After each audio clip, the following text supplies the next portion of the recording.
Hey, everybody, welcome into another episode of Bears Latest. I'm Brandon. It is Monday, June the 23rd, and here's what's going on with our Chicago Bears. I thought I'd try something different to start the week off.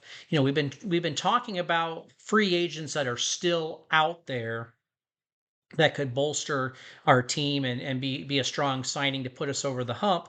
But we got to also keep in mind that this is a youth movement that is happening on our beloved Bears team, and that we have a number of rookie draft picks and undrafted players, as well as guys that were signed to the practice squad. With it being a different regime, there's a different mindset, and some of these other players might perform better in this style of offense and defense than what players are currently on the roster. And of course, I'm still going to talk about ways that we can improve our team, especially with some high value signings. But I'm going to talk about it in a different way because we also need to think about 2026 and beyond, and still making sure that we're good with the cap in 2025. So I got to thinking, instead of talking about free agent targets right now, let's talk about some casualties that we're going to see most likely due to the influx of younger players, better position players. The talent level has strengthened, and so some of these guys are possibly on the hook, and won't either make it to training camp or won't make it to week one with the Bears. And I think one of the biggest ones that's been floating around there out there lately, and it is no surprise or no secret whatsoever, is Ryan Bates. And we had just traded for Ryan Bates, the season prior. And we had even tried to we signed him to an offer sheet the year or two before that. So Poles has had a rather large interest in getting Bates here to Chicago. But the biggest problem with Ryan Bates is he can't stay healthy. He can't get on the field. And it's gotten to the point where the Bears have grown tired of it. And this new regime is not tied to him at all. And it might make more sense to just have a clean break. And that's why I think that Ryan Bates is going to be cut, whether it's before camp or down to final cuts, because right now, if they cut him, they're going to save 4 million. There's no dead cap.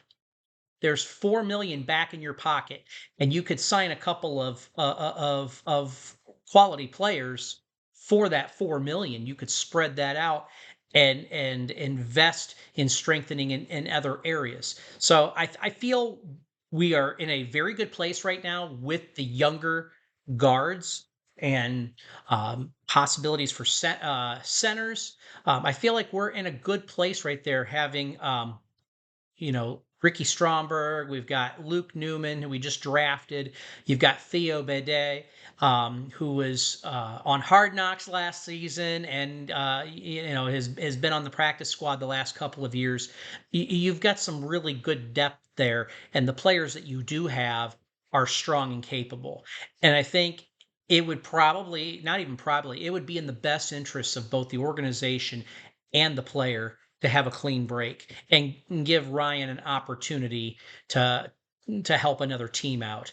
And I don't even think you try to flip him for a draft pick. I think you just go ahead and outright cut him, get the 4 million and let him go. So I think that that's going to be one of the first money saving moves you're going to see the Bears end up taking. And let me know what you think. You agree with me? You disagree with me? If you disagree with me, let me know why. Let us know in the chat. Let us know down below. And as always, remember, like, subscribe. Don't be shy. Comment. I read those comments every day. Thank you to those that have commented, whether it's positive or negative. It's appreciated regardless. Let's move on. So, talking about another important cut, and I think is a very obvious cut, is going to be Zach Pickens. And some of you Bears fans, I wouldn't even be surprised if you go, "Who is that?" And that's justifiably so because Zach Pickens, like Ryan Bates, has not really been on the field so far in his young career. Granted, like in the last 2 years alone, Pickens has only amassed 22 total tackles for a sack and a half and a pass deflection. That is not the production that we're looking for. And again, this is a player that is not tied to this new regime. The only person that's tied to him is Ryan Poles. And at this point, Ryan Poles is going to continue to cater to what Ben Johnson and what Dennis Allen and this team need to be successful. And Zach Pickens has not been putting his best effort forward. He has been non-existent this offseason. It's just another summer of the same old stuff, different year. And I think that I would not be surprised. Again, I would not be surprised if they end up cutting him. Um, in the last year, I think it's the last year or the third year of his rookie contract. I think he's gone. I don't think you're going to be able to find a trade partner. You'd be lucky if you got a seventh rounder for him. But again, you're trading him after June 1st. You're going to save 1.27 million by just outright cutting him, getting rid of him off the books. And again, I think that it's justified because again, we have brought in new players. We're improving in positions. We've got Grady Jarrett now, who's locked down a starting spot. You've got Jervon Dexter. You just drafted Shamar Turner from Texas A&M. There's other camp bodies that are in there that are going to be vying to make a difference. I don't think he's going to survive. And again, this is another situation where it may be time, and it should be time for him to find greener pasture. Try somewhere else. See if he can get another opportunity to get his career on track. So I think Zach Pickens will be gone probably at the end of camp. I think it's going to be during final cut downs. It's just what it is, and I wish him the best. And you know what? I also am rooting for him during camp and during the preseason games. I want him to come out and make a difference. I don't want to say that this guy sucks and shouldn't be a Chicago Bear. To be a Chicago Bear, I believe, is a privilege and an honor, and I want to see guys succeed. But if it's just not working, it's time to move on. And I think that's what we're going to end up seeing here. One that I think might surprise some of you guys, and I had to think about it for a minute. A lot of people are floating around online talking about how Travis Homer is going to be a money saving roster move, and that he'll be cut at some point, either during or at the end of camp. And you'd think, well, he was on the team last season. He's a special teams ace. He's real strong in that department, and he could even come in and spell in the second half of a game and make some plays.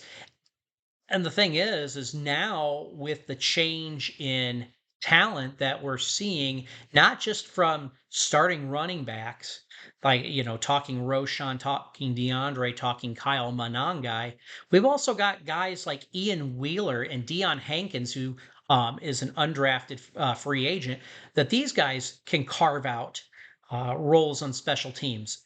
And I think that Richard Hightower is seeing that, is already thinking about that, and probably is already well aware that the Bears are thinking about cutting him. Because if they cut him at this point, they are going to save $1.9 million.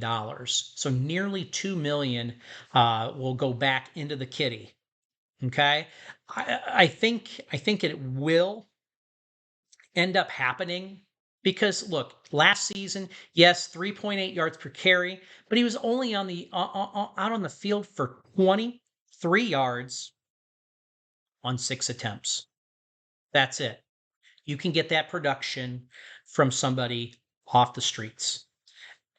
And the thing is that you could find another guy that is cheaper, younger than Travis Homer, and you can coach him up to be on special teams. I don't see him staying. I think it's a foregone conclusion. The more I see it, and especially looking up the cap that we're going to save, I think that just that investment can go elsewhere. So I think Travis Homer is also on that chopping block. What do you guys think? Does that one bother you? Are you you know are you sold on wanting to keep him, or do you think we should move on from him so we can recoup what we can and invest it elsewhere? Let me know your thoughts. And guys, I thought I would finish today because this is a pretty cut and dry episode. Um, I thought I would finish with the kickers battle. We haven't really talked about um, the big kicking battle that is going to be taking place in camp. Our incumbent, Cairo Santos, is going up against undrafted free agent kicker Jonathan Kim out of Michigan State. And while you find it to be crazy that why would we trade a guy like Cairo Santos, who has been consistent for us for the last four, maybe 5 seasons? He's been with us for quite a while and has been a stalwart um, for us. The problem is that he's getting older. It's just what happens.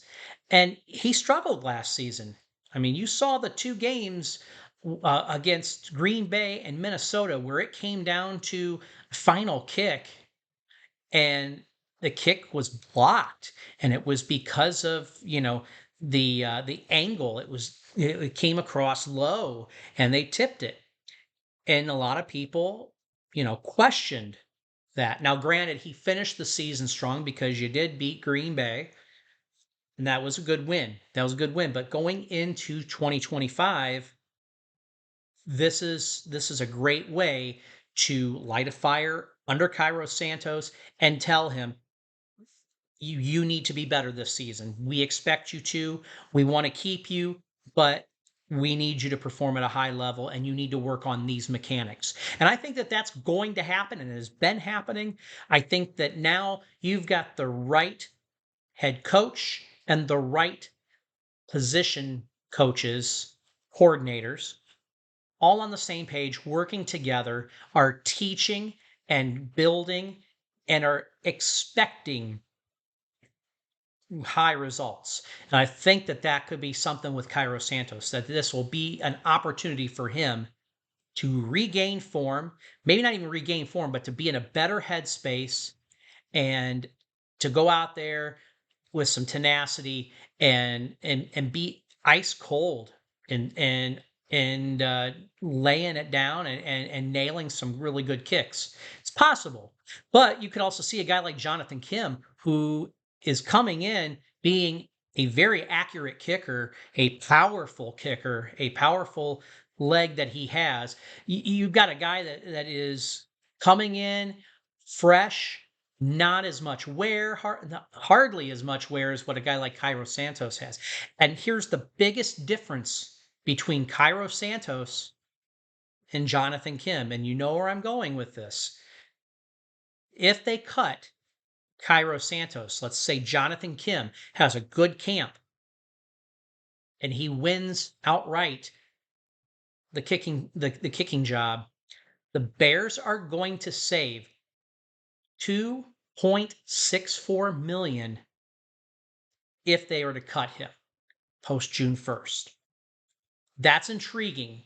That's very intriguing to me. I know a lot of people are big Cairo Santos fans, I being one of them, but I also know how I've now learned to accept what the business side of the NFL is, and to think about the future, and to think about the fact that we're changing regimes, and we're changing um, philosophies. I think it's something that could potentially happen because, again, outside of Richard Hightower, Nobody else. Okay, and Ryan Poles. Nobody else is tied to Cairo Santos. So it's a good opportunity for Kim to come in there, seize the moment. If he is performing admirably, and I think it could even be one of those where it is neck and neck. I think if it's neck and neck, I could see them saying we need to move on and go with Kim. He's the guy. He's the flavor of the year, whatever. I think you could see that, and I would not be surprised. What do you guys think? You want to you want to side with me on that? You see that that's reality, or am I so full of shit that I need to stop because some of you do think I am, and that's okay. That's what brings about thought-provoking discussions. Put something down below. Tell me what you think about this. Should we keep Cairo, or should we start leaning towards Jonathan Kim? And so that's why I'm going with buy. I'm going to buy this. That he is going to beat Cairo Santos out for the kicking job. Guys, that is all I have today. I hope you enjoyed today because I know I've been doing a lot of free agent rumors and potential signings and all that. And I know some people are nerved by that and they're like, come on, this is the same stuff all the time. Oh my gosh. Yes and no. If we didn't do this, then we wouldn't have videos every day. So, and my goal is I want to be able to deliver something for you guys each and every day that is the discussion out there in the world of the Chicago Bears. One thing that you can do to help me with that, and some of you have already started to put some things out there, so put some ideas out there. Leave a comment below. Leave a private message. But let me know what interests you or what questions you have. That way we can get to the bottom of it, and this can be your Bears latest. And with that, I'm out of here. We'll see you tomorrow. And as always, bear down.